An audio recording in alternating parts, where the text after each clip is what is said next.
Komisioneri Shtetëror i Zgjedhjeve Ilirian Celibashi ka reaguar ashpër ndaj çdo tentative për të devijuar vullnetin e votuesve gjatë numërimit të votave për kandidatët në listat e hapura.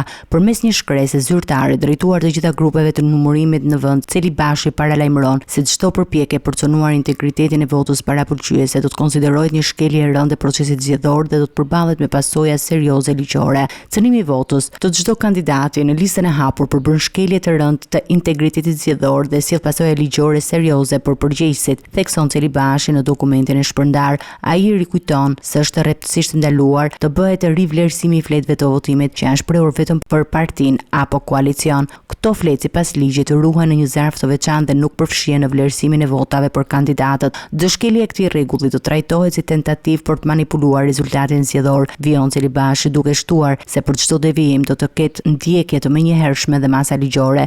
Procesi i numërimit vijon në të gjithë vendin, ndërsa KQZ-ja është në gatishmëri për të monitoruar çdo qendër numërimi për shkelje të mundshme.